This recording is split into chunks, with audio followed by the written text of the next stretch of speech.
இவர்களுக்கான தலைப்பு: அதிக அலட்சிய போக்கு கொண்டவர்கள் யார், பெண்களா ஆண்களா? இதில் பெண்களே என்ற நிலைப்பாட்டில் நிவாசனும், இல்லை ஆண்களே என்ற நிலைப்பாட்டில் லித்தேஷும் காத்திருக்கிறார்கள். அவர்களை சந்திப்போம். வாருங்கள்.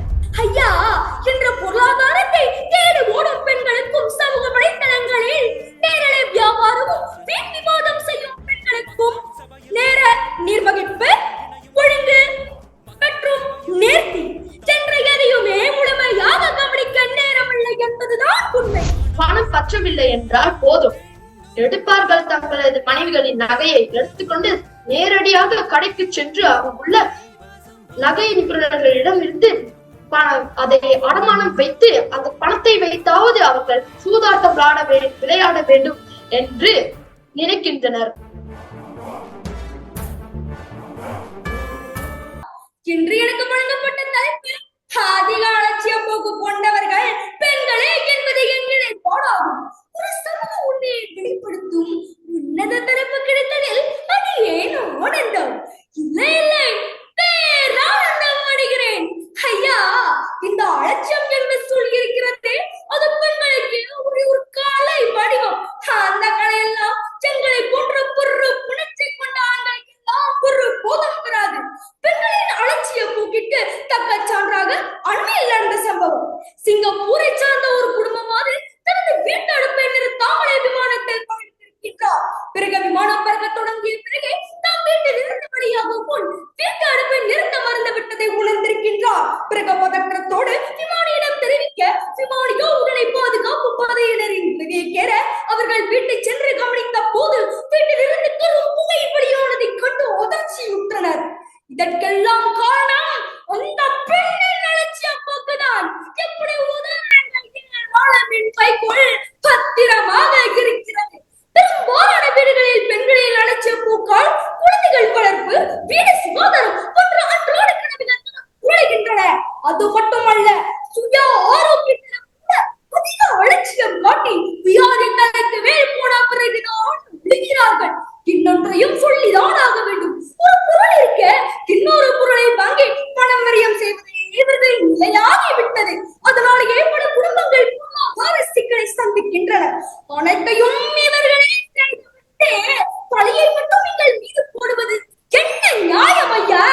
எப்படி சாக்கு போக்கு சொல்லியே ஒண்டி குதிரை ஓட்டி நேபாளம் வரை சென்று விடுவார்கள் இவர்கள். சுருங்க சொன்னால், பெண்களின் அன்றாட நடவடிக்கைகளில் உள்ள அலட்சியம் வீட்டின் பாதுகாப்பையும் ஏன் பலத்தையும் அச்சுறுத்துகிறது.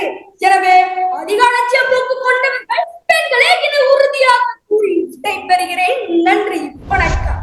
அதிக அலட்சிய போக்கு கொண்டவர்கள் ஆண்களே என்ற கூற்றை முன்வைத்து வாதிடவே அதே பேச வந்துள்ளேன்.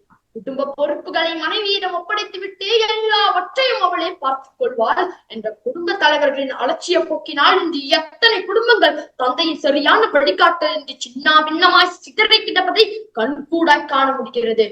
குடும்ப தலைவர்களின் அலட்சிய போக்கினால் கல்வியில் பின்தங்கும் பிள்ளைகள், போதைப் பொருள், குண்டர் கும்பல் என ஈடுபடும் இளைஞர்களின் எண்ணிக்கை அதிகரித்து வருகிறது. தந்தை மகனுக்கு ஆற்றும் உதவி அவனை அபயத்தில் முந்தியிருப்ப செயல் எனும் ஐய திருவள்ளுவரின் திருவாக்கை நாம் மறந்திடலாகாது.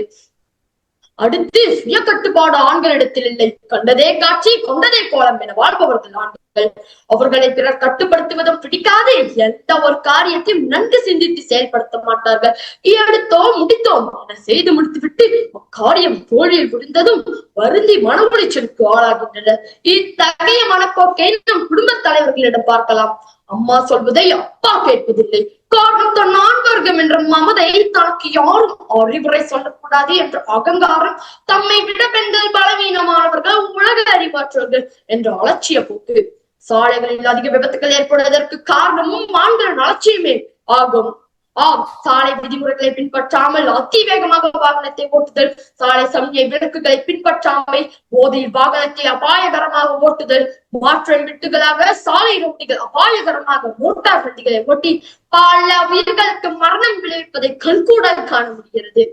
இதற்கு காரணம் என்ன? ஆண்களின் அலட்சிய போக்குதான் என்பதை மறக்கவும் மறைக்கவும் முடியாது. 9 FRU வீரர்கள் மரணத்திற்கு பேருந்து ஓட்டுநர் மற்றும் 15 உச்சி மாணவர்கள் மரணத்திற்கு பேருந்து ஓட்டுநரின் அலட்சியமே காரணம் என அதிகாரப்பூர்வ விசாரணை உறுதிப்படுத்தப்பட்டுள்ளது. எனவே ஆண்கள் எதையும் சிந்தித்து பார்த்து செய்கையை மாற்று, சிறுசாய் இருக்கையில் திருத்திக்கோ, தவறு சிறுசாய் இருக்கையில் திருத்திக்கோ என்பதற்கொப்ப ஆண்கள் அலட்சிய போக்கை தவிர்க்க வேண்டும் என்று கூறி விடைபெறுகிறேன். நன்றி. சற்று முன் என் எதிரணி தோழர் கூறினார், ஆண்கள் தங்களுக்கு அலட்சியம் காட்டுகிறார்களா என்ற பொய்களை அடக்கி மடக்கி பொட்டலம் கட்டிவிட்டு சென்றார். அவர் கூறிய கருத்துக்களை நான் முற்றிலுமாக மறுக்கிறேன். காரணம், இன்று உலக நாடுகளின் ஆண்மை தலைவர்கள் ஆண்களாகவே இருக்கின்றனர். அதற்கு தக்க சான்றாக நம் நாட்டில் அண்மையில் நடந்து முடிந்த 47வது ஆசியான் உச்சி மாநாடு, இதில் கலந்து கொண்ட 11 ஆண்களே கலங்கிய நீரிலும் தெளிவாக தெரியும்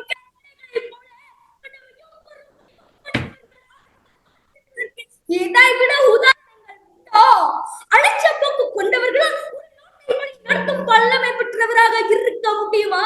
சற்று சிந்தியுங்கள் தோழரே. எனவே அதிக அலட்சிய போக்கு கொண்டவர்கள் பெண்களே என உறுதியாக கூறி நிறைவு செய்கிறேன். நன்றி, வணக்கம். என் தோழர் கூறினாரே 11 நாட்டின் தலைவர்கள் ஆசியான் உச்சமன்ற கூட்டத்திற்கு வந்தார்கள் என்று. அத்தனை பேராக இருந்தாலும் அவர்கள் அனைவரும் ஒரு பெண்ணுடன் திருமணம் செய்துதான் தங்கள் வாழ்க்கையை ஐயா அந்த 11 நாட்டின் முதல்வர்களும் மிகப்பெரிய வல்லரசு நாடுகளாக இருக்கின்றனர் ஐயா. அது மட்டுமின்றி இன்று பல நாடுகளிடையே உலக போர் நடந்து கொண்டிருக்கிறது. ஆனால் அவர்கள் ஒரு மக்களின் உயிரை அலட்சியமாக எண்ணி நிறைய அணுகுண்டுகள் போன்றவற்றை அந்நாட்டில் போடுகின்றனர் என்று கூறி விடைபெறுகிறேன். நன்றி. பெண்கள் யாவரும் நேர்த்தியிலும் குழந்தையிலும் நேர நிர்வகிப்பிலும் கை தேர்ந்தவர்கள் போலவும் ஆண்களத்திற்கு எதிர்மறையாக இருப்பது போலவும் ஒரு அளவுகோலே இன்றி உலற்றைச் சென்றார் என் எதிரணி தோழர். அவர் கூறிய கருத்துக்களை நான் முற்றிலுமாக மறுக்கிறேன். ஒருவேளை அவர் 1960களில் வீடே கோயில், கோயிலே வீடு சென்று வாழ்ந்த பெண்களை பற்றி பேசுகிறார் என்று நான் நினைக்கிறேன். ஐயா, என்ற பொருளாதாரத்தை தேடி ஓடும் பெண்களுக்கும் சமூக வலைத்தளங்களில் நேரலை வியாபாரமும் வீண் விவாதம் செய்யும் பெண்களுக்கும் நேர நிர்வகிப்பு, ஒழுங்கு மற்றும் நேர்த்தி சென்ற எதையுமே முழுமையாக கவனிக்க நேரமில்லை என்பதுதான் உண்மை. பெரும்பான்மை குடும்பத்தின் சிறப்பான நகர்வுக்கு ஆண்களின் கடமையும் அக்கறையுமே காரணம் என்பேன். ஒரு சின்ன உதாரணத்தை முன்வைத்து விடைபெறுகிறேன். வீட்டு ஆவணத்தை எடுத்துட்டு வரியா என்று கணவர் கேட்டால் பெரும்பாலான பெண்களின் பதில் இங்கதான் வச்ச காணுங்க என்ற பதிலே கிடைக்கும். எனவே அதிக அலட்சிய போக்கு கொண்டவர்கள் பெண்களே என உறுதியாக கூறி விடைபெறுகிறேன். நன்றி, வணக்கம். இன்று பல ஆண்கள் மது அருந்துதல், புகைப்பிடித்தல், சூதாட்டம் போன்றவற்றில் பங்கேற்கின்றனர். சூதாட்டத்தில் முக்கியமான ஒரு பங்கு பணத்தை அங்கு நாம் பெட் பண்ண வேண்டும். ஆனால் அங்கு பணம் பற்றவில்லை என்றால் போதும், எடுப்பார்கள் தங்களது மனைவிகளின் நகையை எடுத்துக்கொண்டு நேரடியாக கடைக்கு சென்று அங்குள்ள நகை நிபுணர்களிடம் இருந்து அதை அடமானம் வைத்து அந்த பணத்தை வைத்தாவது அவர்கள் சூதாட்டம் விளையாட வேண்டும் என்று நினைக்கின்றனர். ஆதலால் என் தோழர் கூறினாரே, இங்கிருந்து காணும், இங்குதானே வைத்தேன் காரணம் என்றது. அது யார் என்று இப்போது உங்களுக்கு தெரிந்திருக்கும் அக்கா. அது மட்டுமின்றி இன்று நிறைய பெண்கள் அலட்சியமாக இருப்பதே இல்லை அக்கா. ஒவ்வொரு பொருளையும் ஒவ்வொரு மதிப்பையும் அதன் மதிப்புடன் பயன்படுத்தி வருகின்றனர் அக்கா என்று கூறி விடைபெறுகிறேன். நன்றி.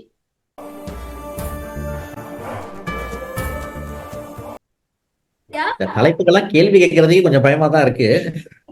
இருந்தாலும் கடமை கேட்கின்றோம். நிவாஷன், பெண்கள்லாம் அதிகமா அலட்சியமா இருக்காங்க அப்படின்னு சொல்றீங்க. ஆனா அந்த ஆண்களுக்கு இருக்கக்கூடிய சிக்கல் என்னன்னு தெரியுமா? அவங்க வளரும் போது அம்மாவை சார்ந்து இருப்பாங்க, வளர்ந்த பின்பு மனைவியை சார்ந்து இருப்பாங்க. அவங்களுக்கு கடைசி வரைக்கும் யாராவது அவங்க கூடவே இருந்து அவங்கள கண்காணிச்சுக்கிட்டே இருக்கணும். விளங்குதா நிவாஷன் நான் பேசுறது? ஆக ஐயா ஒண்ணும் கூறுங்களையா. சரி, என்ன சொல்றேன் அப்படின்னா, ஆண்கள் தங்களுடைய வாழ்க்கையில் எல்லா காலகட்டத்திலும் பெண்களை சார்ந்து தான் இருக்காங்க. அதாவது அவங்க வளரும் போது எல்லாவற்றுக்கும் அம்மா வேணும், வளர்ந்த பின்பு மனைவியை சார்ந்து இருப்பாங்க. அப்படி மனைவி இல்லைனாலும் மகளை சார்ந்து இருப்பாங்க. எல்லாவற்றுக்கும் எல்லா பணிகளுக்கும் மகள் என்ற ஒரு உறவு வேணும். அப்படி இருக்கும்போது ஆனா பெண்கள் அப்படி இல்லை. பெண்கள் எல்லா காலகட்டத்திலையும் தன்னிச்சையா வாழ்ந்து வந்துருவாங்க. அது தந்தை இல்லாம அவங்க படிச்சு முன்னேற முடியும், கணவர் இல்லாம அவங்க பிள்ளைகளை வளர்க்க முடியும். அப்படி இருக்கும் பொழுது பெண்கள் இன்னும் பொறுப்பு மிக்கவர்களாக இருக்காங்களே, எப்படி அலட்சியமானவர்கள் சொல்ல முடியும்? வணக்கம் ஐயா, தங்களின் கேள்விக்கு மிக்க நன்றி. ஒரு ஆணுக்கு கடமையுணர்வு பொறுப்புணர்வு இருப்பதனாலேயே இரவு பகல் பார்க்காமலே வேலை செய்கிறார். ஒருவேளை அவருக்கு அலட்சிய போக்கு இருந்தால் அவர் ஏன் வேலை செய்ய வேண்டும்? எப்படி அவர்கள் கஷ்டப்பட்டு கொடுக்கும் பணத்தை இந்த பெண்கள் என்ன செய்கிறார்கள் ஐயா? எப்படி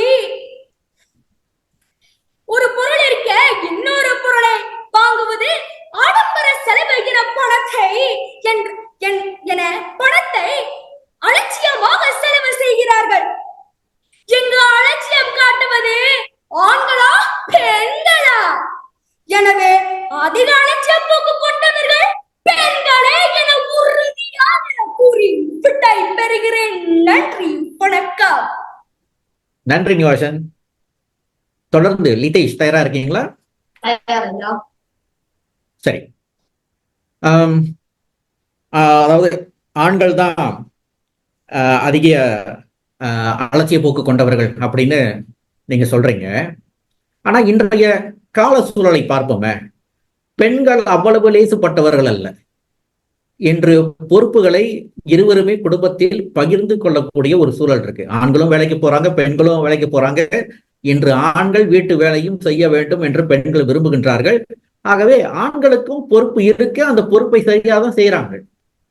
அப்படி இருக்கும் பொழுது ஆண்கள் அலட்சியமானவர்கள்னு நம்ம எப்படி சொல்ல முடியும்? ஐயா வணக்கம் ஐயா. ஐயா நீங்கள் கூறினீர்களே பெண்களும் ஆண்களும் வேலை செய்வது. ஆம் ஐயா, நீங்கள் கூறுவதானால் 10 2 அல்லது 3% ஆள்களை மட்டுமே ஐயா. இன்று பல நாடுகளில் வெறும் கணவன்மார்கள் மட்டும்தான் வேலை செய்கிறார்கள் ஐயா. அது மட்டும் இன்றி இப்போது ஒரு நல்ல பிள்ளையை உருவாக்க வேண்டும் என்றால் ஒரு தந்தைமார் மற்றும் தாய்மார் இருவரும் சேர்ந்தால்தான் ஒரு பிள்ளையை நன்றாக வளர்க்க முடியும் ஐயா.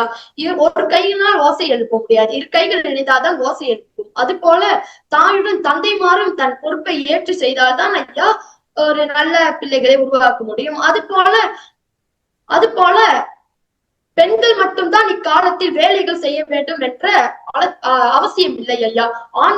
ஆண்களும் மனிதர்கள் தான், பெண்களும் மனிதர்கள். இருவரும் அதே வேலையை ஒன்றிணைந்து கூட செய்யலாம் ஐயா. இதில் கொஞ்சம் கூட நியாயமே இல்லை ஐயா. பெண்கள் மட்டும்தான் செய்ய வேண்டும் என்ற அவசியம் இல்லை, ஆண்களும் அவர்கள் கடமையை செய்யதான் வேண்டும் ஐயா என்று கூறி விடைபெறுகிறேன். நன்றி. நன்றி லிதேஷ். லிதேஷ், உங்ககிட்ட நிறைய கருத்துகள் இருக்கு. நீங்க முதல்ல வந்துட்டு அந்த முதல் கருத்து மறுத்தல் அங்கத்துல கூட சரியான புள்ளியில தான் தொடங்குனீங்க. என்னதான் 11 நாடுகளுடைய தலைவர்கள் வந்து ஆண்களா இருந்தாலும் மனைவிமார்கள் பெண்கள் தானே, அவங்களும் கூட வந்திருந்தாங்கல்ல. அதை வந்து இன்னும் நீட்சிப்படுத்திருந்தீங்கன்னா சிறப்பா இருந்திருக்கும். அது நீட்சிப்படுத்தாம விட்டுட்டீங்க. அதனால உங்கள்கிட்ட கருத்துக்கள் இருக்கு, நல்லா சிந்திக்கக்கூடியவர் தான் நீங்க. இருந்தாலும் இன்னும் கொஞ்சம் நீட்சிப்படுத்தி சொல்லியிருந்தீங்கன்னா இன்னும் சிறப்பா இருந்திருக்கும். நீங்க நல்ல பேச்சாளர் இருந்தோம். சரியா? நன்றி.